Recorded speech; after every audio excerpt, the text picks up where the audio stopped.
Chers amis, bonjour. Joie nouvelle de se retrouver. Jean 17, ta parole est vérité. Alors aujourd'hui, je voudrais aborder avec vous un thème qui, quelquefois, va fâcher certains d'entre vous. Parce qu'il faut que par rapport à la vérité, nous acceptions que la vérité dirige notre vie. Et je vous rappelle que toute personne qui cherche la vérité est mon ami. Je répète, c'est important parce que aujourd'hui, je vais frapper fort. Je dis, toute personne qui cherche la vérité est mon ami. Et la question que je vous pose, c'est est-ce que vous aussi qui m'écoutez, vous cherchez la vérité? La vérité pour nous, c'est quoi? C'est la parole de Dieu. C'est l'émission, non? Jean 17, ta parole est vérité. Alors, je souhaiterais vraiment qu'aujourd'hui, alors vous connaissez la distinction du Père et Marie entre parole de Dieu, Bible et Biblette. J'espère que les choses sont claires. Si ce n'est pas clair, je vous rappelle, allez faire un tour sur mon site qu'on appelle YouTube. Dans YouTube, vous avez un site qui s'appelle Père, Hervé, Marie, vous connaissez mon nom, et mon nom de famille, c'est H-I-G-N-A-R-D. Et sur ce site, je vous invite à regarder, à travailler, pas seulement regarder, mais aussi travailler, toutes les vidéos sur la distinction entre parole de Dieu et Bible. Et vous verrez qu'il y a même distinction parole de Dieu, Bible et même Biblette. Donc, nous avons la chance d'avoir sur Canal 2 des techniciens compétents qui fait que vous lirez vous-même mon site YouTube en bas de l'écran. Alors, cette distinction Bible-parole de Dieu est très importante. Pourquoi moi, je suis catholique? Et pourquoi je resterai catholique jusqu'au jour de ma mort? Et pourquoi moi, en tant que catholique, je pense avoir la vérité plus que vous, les non-catholiques? Alors, ce que j'appelle les non-catholiques, c'est quoi? Les non-catholiques, pour moi, ce que j'appelle les non-catholiques. Parce que normalement, vous voyez, la première division, les catholiques ont commencé avec Jésus-Christ. Depuis le Christ, l'an 0 sur terre, jusqu'à l'an 1000, tous les chrétiens étaient catholiques et tous les catholiques étaient chrétiens. Ensuite, à partir de l'an 1000, vous avez des chrétiens catholiques, des chrétiens ici orthodoxes. Je ne parle pas des orthodoxes. Je parle ensuite, à partir de 1500, la division avec ce qu'on appelle les protestants. Protestants, c'est Luther notamment, et tous les petits frères de Luther, jusqu'aujourd'hui, les églises réveillées qui sont là, qui sont nées hier, avant-hier, tout ça. L'église catholique, nous, on continue depuis 2000 ans qu'on existe, nous sommes là. Les orthodoxes, les voici, et voici donc les gens que j'appelle les non-catholiques. Et pourquoi je reproche aux non-catholiques, et pourquoi je pense que les non-catholiques ne sont pas dans la vérité? Parce que la foi d'un non-catholique repose sur quoi? Je viens de vous dire que la foi d'un chrétien catholique repose sur la parole de Dieu. Et l'enseignement de l'Église catholique est clair. Un chrétien catholique qui est bien formé sait que la révélation pour nous les catholiques, c'est quoi? C'est premièrement la tradition orale, qu'on appelle la tradition avec un grand T. Deuxièmement, la Bible. Troisièmement, le magistère de l'Église. Voilà sur quoi rebase la révélation chez les catholiques. La tradition orale, c'est quoi? La tradition orale, c'est le fait que Jésus-Christ lui-même a transmis la parole uniquement par oral. La prédication de Jésus-Christ est une prédication qui est uniquement orale. Jésus-Christ n'a rien écrit. Et cette prédication orale, il l'a transmise à ses disciples. C'est Luc, chapitre 10, verset 16. Il dit aux disciples, il leur dit, « Celui qui vous écoute m'écoute. » Et c'est en écoutant donc les disciples de Jésus-Christ, les apôtres, que j'écoute Jésus. Donc j'ai la révélation qui m'est donnée par Jésus, et Jésus-Christ transmet cette révélation à ses apôtres. Et ces apôtres, c'est qui? C'est l'Église. Et c'est pour ça que saint Paul dira dans 1 Timothée, chapitre 3, verset 15, que l'Église est colonne et appui de la vérité. Qu'est-ce qui est colonne et appui de la vérité? Ce n'est pas la Bible. ce qui est colonne et appui de la vérité, c'est la parole de Dieu. C'est la parole de Dieu, hein, colonne et appui de la vérité. La vérité, c'est la parole de Dieu. Jean 17, 17, ta parole est vérité. Et cette parole qui est la vérité se trouve dans l'Église. Voilà ce que dit la Bible. Je dis ça pour tous ceux d'entre vous qui m'écoutez qui n'êtes pas catholiques. Et c'est pour ça que quand vous qui n'êtes pas catholiques, vous croyez que seule la Bible est la parole de Dieu, dites-moi, vous avez pris ça où? Mais, éclairez le pauvre abruti que je suis. Ne me laissez pas perdre mon âme et partir en enfer. Montrez-moi que vous, les non-catholiques, qui avez une foi qui repose sur la Bible, vous êtes plus intelligents que les intelligents et que vous êtes dans la vérité. Je reviens à notre Église catholique, parce que je vais revenir à vous, ne vous inquiétez pas. En revenant à notre Église catholique, l'Église catholique a premièrement la parole de Dieu qui est transmise par oral. C'est ce qu'on appelle la tradition avec un grand T.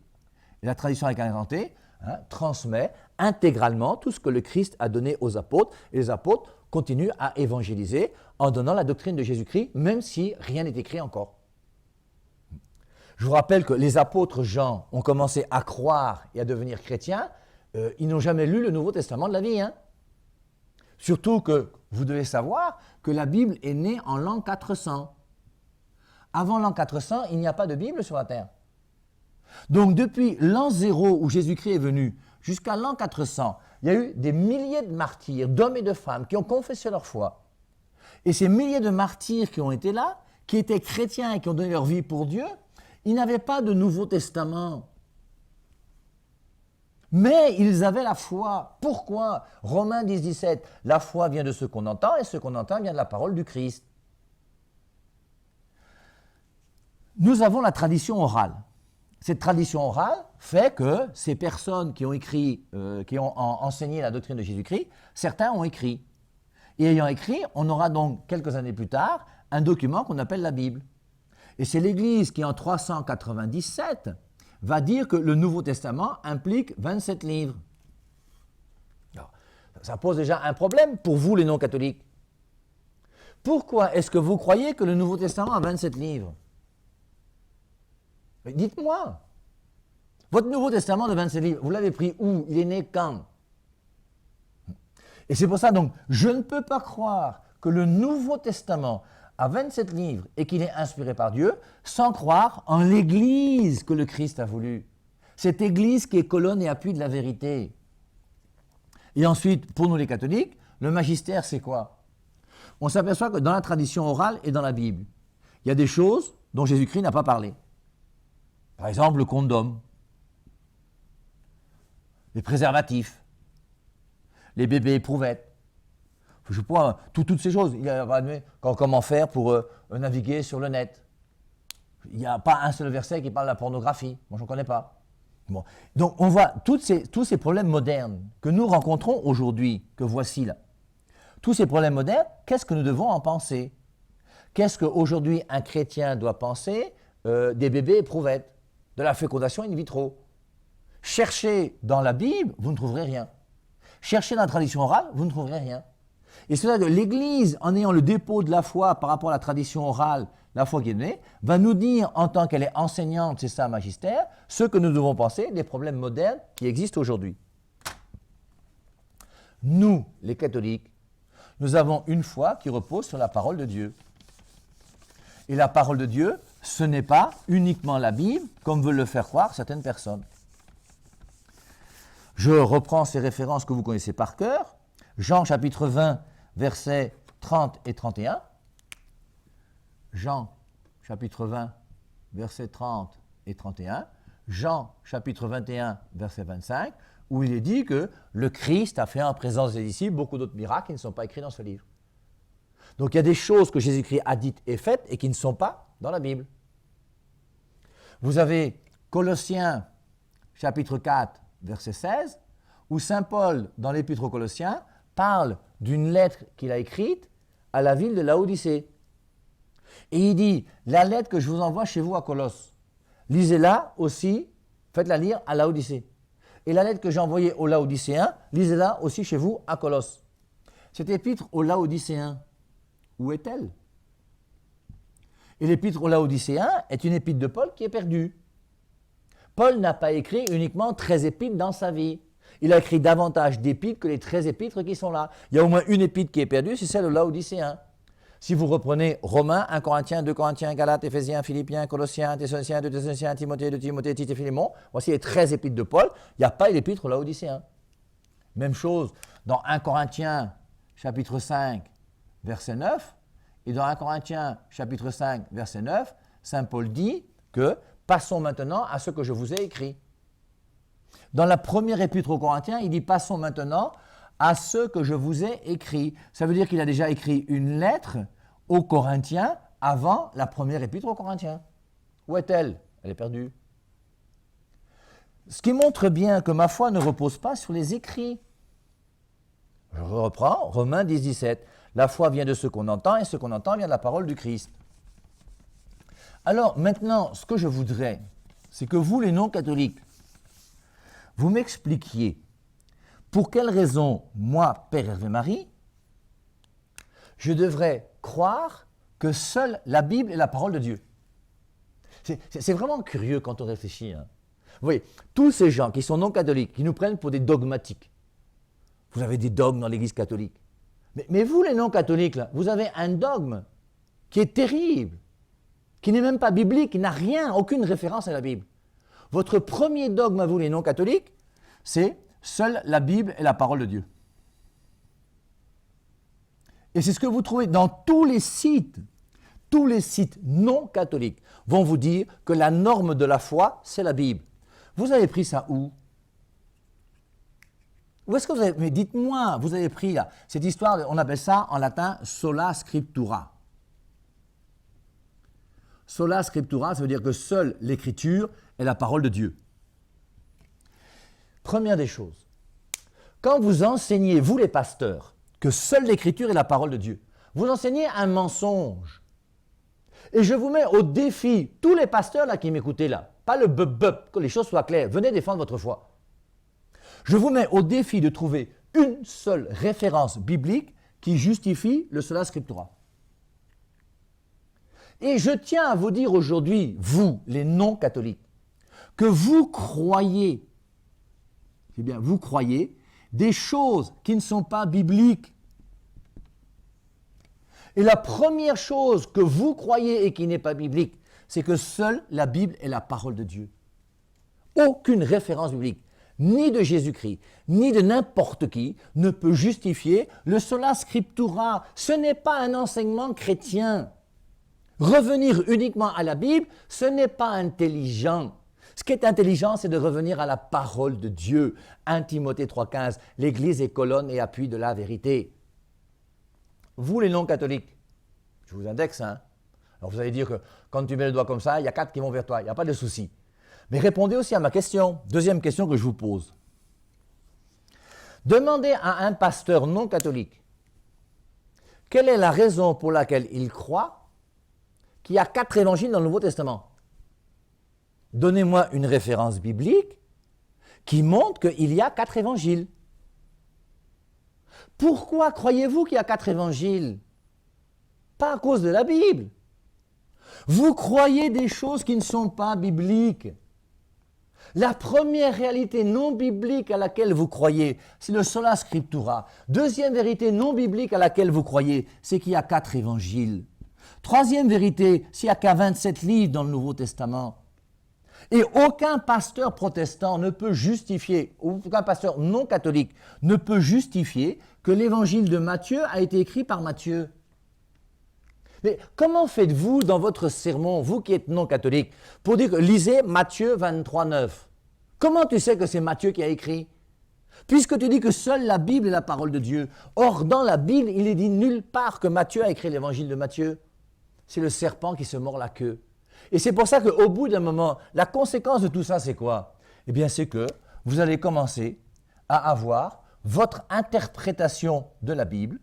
Tu vas lire la Bible seul dans ta chambre, et en lisant ta Bible seul dans ta chambre, croyant être l'homme le plus intelligent de la terre, tu vas faire ton interprétation de la Bible, et ton interprétation de la Bible va te donner ton églisette.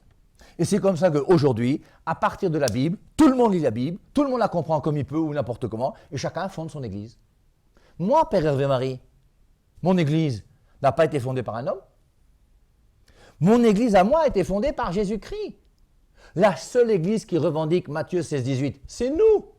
Pierre, tu es Pierre, sur cette pierre je bâtirai mon église. Quelle église? L'église de Jésus. Moi, je ne peux pas rentrer dans une église fondée par un homme.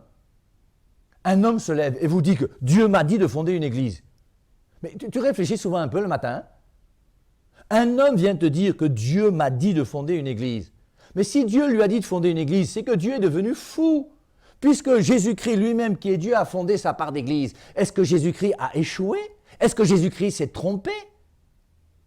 Et c'est pour ça que c'est important.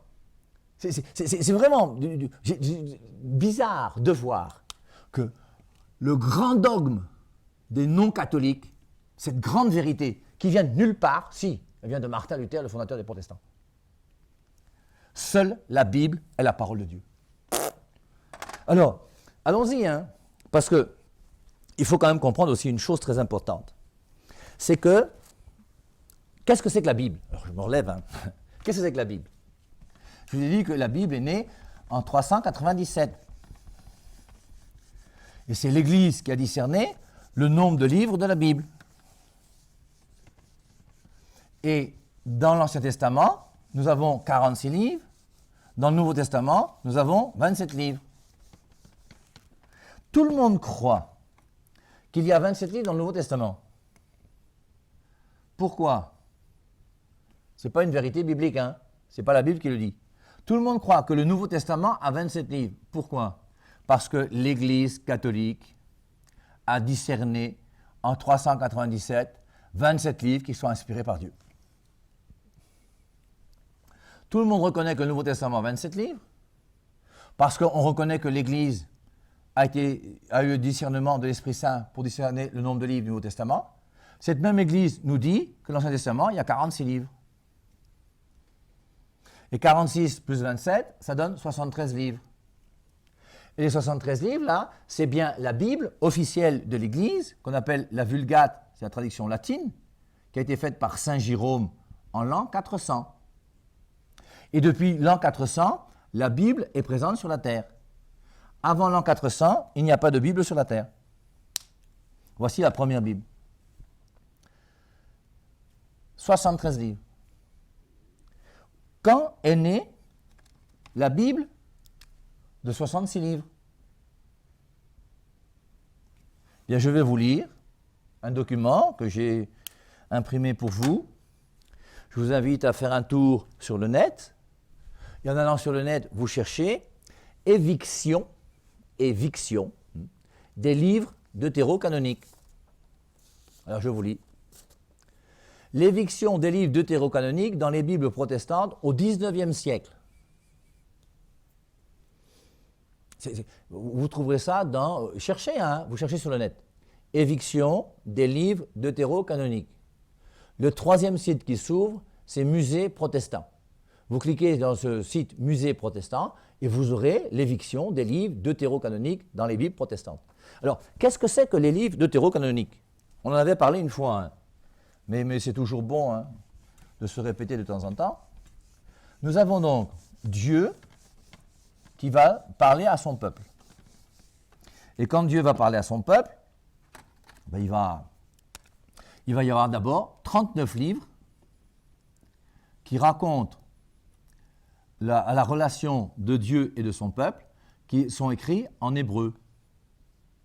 Donc vous avez ici donc 39 livres hébreux qui racontent la vie du peuple d'Israël depuis Abraham, j'ai envie de dire, hein, ou bien la Genèse si vous voulez, jusqu'en l'an 300. Et en l'an 300, vous avez un phénomène particulier qui est le fait que l'Empire grec va commencer à faire son hégémonie sur la terre, avec Alexandre le Grand. Et Alexandre le Grand va coloniser tous les territoires qui sont autour de lui, dont les Hébreux. Et le peuple hébreu va donc rencontrer l'Empire grec. Et qu'est-ce qui va se passer? Les Grecs vont trouver très intéressant Ce peuple hébreu qui dit qu'il a un roi qui est leur Dieu, avec des traditions qui sont intéressantes. Et qu'est-ce qu'on va faire? On va traduire ces 39 livres hébreux en grec. Ce qu'on appelle la traduction de la Septante. Parce qu'il y a 70 traducteurs qui vont se mettre chacun à travailler dans leur maison, et chacun va prendre les 39 livres en hébreu et va les traduire en grec. Donc on va traduire ces 39 livres hébreux en grec. Ensuite, maintenant, l'an 300 jusqu'à la venue de Jésus-Christ en l'an 0, Dieu va continuer à parler à son peuple, à faire alliance avec son peuple, mais maintenant en parlant en grec. Et c'est comme ça que va apparaître 7 livres qui apparaissent en grec et 39 qui sont des livres dont l'original est en hébreu. Et donc, dans l'Ancien Testament, nous allons distinguer ce qu'on appelle le premier canon, les livres proto-canoniques, qui sont ces 39 livres-là, et les livres deutéro-canoniques, qui sont ces 7 livres grecs. Et l'ensemble de l'Ancien Testament va donner 39 livres en hébreu qui vont être traduits en grec, plus 7 livres qui sont en grec, qui n'ont jamais été en hébreu forcément, et ça va donner donc les 46 livres de l'Ancien Testament. Voilà pourquoi notre Ancien Testament, à nous les catholiques, a 46 livres. Et maintenant, quand on va additionner, une fois que Jésus-Christ sera venu, les 27 livres du Nouveau Testament, on comprend donc que Saint Jérôme a traduit 73 livres dans la Bible en l'an 400. Alors, je continue. Pourquoi on est passé maintenant de 73 en l'an 400? Moi, j'ai toujours 73 livres jusqu'à aujourd'hui. Hein. Pourquoi on est arrivé à 66 livres? Alors voilà ce que les protestants expliquent. Les livres deutérocanoniques sont des livres de l'Ancien Testament écrits en grec et ne faisant pas partie du canon de Bible hébraïque. Je pense qu'on se comprend bien, non? Ce que je vous ai expliqué là d'une manière claire et nette. On les trouve dans la version grecque du Premier Testament, la Septante. Alors c'est quand même intéressant de voir qu'on reconnaît que dans la Septante, qui a d'abord été les 39 livres hébreux qui ont traduit en grec, on a ajouté dans la Septante les 7 livres qui apparaissent en grec et qui n'ont pas d'originaux hébreux. Et les protestants eux-mêmes reconnaissent que la Septante, c'est donc les 46 livres de l'Ancien Testament. Ce que je viens de vous lire. On les trouve dans la version grecque du Premier Testament, donc de l'Ancien Testament, la Septante. Et c'est pour ça que la Septante dont je vous parle, qui a 46 livres, c'est ce que lisaient les apôtres et les gens à la synagogue à l'époque des apôtres. Ce sont les 46 livres de l'Ancien Testament qu'on lisait dans les synagogues. Quand dans Actes chapitre 17, verset 11, on voit les chrétiens de Bérée qui vérifiaient dans les Écritures si ce que Paul disait était vrai, c'est la Septante, 46 livres. Leur canonicité n'a été reconnue par l'Église catholique que dans un deuxième temps, en grec deutéros, au XVIe siècle. Alors là, il y a quand même une erreur foncière, malhonnête de ce site. Leur canonicité n'a été reconnue par l'Église catholique que dans un deuxième temps. Ils mettent entre parenthèses deutéro. Deutéro, ce n'est pas le deuxième temps où on reconnaît la canonicité. Deutéro, c'est la différence qu'il y a entre livre hébreu et livre grec. Bon, proto-canonique et deutéro-canonique. Bon, enfin, on peut tous faire des erreurs. Et au XVIe siècle, et c'est vrai que l'Église catholique va officiellement en 1546, pendant le Concile de Trente, le concile justement qui sera celui qui va essayer de mettre les choses au clair après le tsunami qu'a fait Martin Luther, et l'Église va dire, comme Martin Luther dit que les livres deutérocanoniques ne sont pas inspirés par Dieu, nous les catholiques, nous confirmons que nous reconnaissons que ces livres sont inspirés depuis toujours. C'est en 1546 qu'on reconnaît non pas la canonicité de ces livres-là est là depuis toujours, mais l'Église est obligée, à cause de Martin Luther, de dire que les 46 livres de l'Ancien Testament sont tous inspirés par Dieu. Parce qu'avant Martin Luther, tout le monde savait que les 46 livres étaient inspirés par Dieu. Alors, on continue avec ce site protestant. Ils sont considérés, donc ces livres deutérocanoniques, comme utiles, mais ne faisant pas partie des livres divinement inspirés. Ils sont considérés par les réformateurs. Les réformateurs, c'est qui? Le premier réformateur, c'est même un déformateur, ce n'est pas un réformateur, c'est Martin Luther, qui a mal traduit Romains chapitre 3, verset 28. Il a ajouté un mot qui n'existe pas en grec, et celui est égal. Il ne respecte même pas les Saintes Écritures. Quand il a traduit la Bible en 1534, il a traduit 73 livres, parce que la Bible à l'époque n'avait que 73 livres, et la Bible n'était un livre de 73 livres. Et on ne pouvait pas avoir d'autres livres que le livre de 73 livres. Il a traduit 73 livres, mais il a dit dans son introduction que les livres deutérocanoniques, pour lui, ne sont pas inspirés par Dieu. Dans les traductions de la Bible faites par des protestants dès le XVIe siècle, ces livres sont placés à la fin des Bibles, après l'Apocalypse, et sont désignés par le thème d'apocryphe, qui signifie caché. Au XIXe siècle, les sociétés bibliques cherchent à diffuser la Bible le plus largement possible et au coût le plus bas possible. Donc pour que la Bible ne soit pas trop chère, qu'est-ce qu'on va faire? Cette contrainte, conjuguée à la position des revivalistes, selon laquelle il ne faut pas ajouter de paroles humaines à la parole de Dieu, finit par entraîner la société britannique à supprimer les deutérocanoniques dès 1826. Et en 1826, il y a une société britannique, anglaise, qui va dire que si nous considérons, à partir de Martin Luther, que les livres deutérocanoniques ne sont pas inspirés par Dieu, eh bien on les met à la poubelle. Et en 1826, cet homme, cet imprimeur, a choisi de prendre ces 7 livres que Martin Luther dit ne pas être inspirés par Dieu, lui qui, et c'est comme ça qu'on a jeté ces 7 livres à la poubelle. C'est honteux, hein, c'est honteux. Cette société est celle qui diffuse le plus de Bibles à l'époque, et malgré la résistance pendant quelques années de la Société biblique de Paris, l'habitude de la suppression des livres deutérocanoniques dans les Bibles protestantes prend le dessus au cours du XIXe siècle. Alors, je résume et je termine. Pourquoi je ne serai jamais non-catholique? 1. Parce que les non-catholiques croient que seule la Bible est la parole de Dieu, ce qui n'est un enseignement qui ne vient pas de Jésus-Christ, qui n'est même pas biblique, c'est un dogme faux. Et deuxièmement, parce qu'ils ont non pas la Bible, mais uniquement une biblette, et c'est leur interprétation de la biblette qui fait la parole de Dieu. C'est quand même pour moi dramatique de voir que croire que seule la Bible est la parole de Dieu, c'est non biblique, et la Bible, je ne peux pas revenir à la Bible sans revenir à l'Église. C'est pour ça que dans Acte 8:30, l'eunuque éthiopien dira, quand il est dans son char, Philippe va le rencontrer, comprends-tu ce que tu dis? Il dit, comment vais-je comprendre? Je n'ai personne pour m'expliquer. Et nous avons besoin de quelqu'un pour nous expliquer la Bible. Et qui nous explique la Bible? L'Église, qui a autorité sur la Bible, puisque l'Église a discerné le nombre de livres du Nouveau Testament et de l'Ancien Testament. L'Église n'a pas autorité sur la parole de Dieu, mais l'Église a autorité sur la Bible. Et c'est pour ça que je termine en vous disant que dans l'Église catholique, je vous mets au défi de trouver un seul verset biblique que nous, les catholiques, nous ne respectons pas. C'est curieux d'ailleurs de voir que ces non-catholiques, comment se fait-il que chez eux, il n'y a pas de prêtres qui remettent les péchés? Alors que c'est biblique, c'est Jean 20:23. Tous ceux à qui vous remettrez les péchés, ils leur seront remis. Pourquoi est-ce que dans ces non-catholiques, il n'y a pas de gens qui remettent les péchés, comme Jésus-Christ l'a demandé? On pourrait prendre un autre passage, c'est Actes chapitre 3, je crois, le verset 46, au Acte 2, 46. On dit, chaque jour, ils rompaient le pain. Nous, les catholiques, tous les jours, il y a la messe chez nous. On respecte les Saintes Écritures. On aime les Saintes Écritures. Et au moins, on les met à leur place. Et on n'a pas jeté 7 livres de la Bible qu'on a jetés à la poubelle, ce qui, pour moi, est un scandale. Bon dimanche à tous et à dimanche prochain. Bye bye.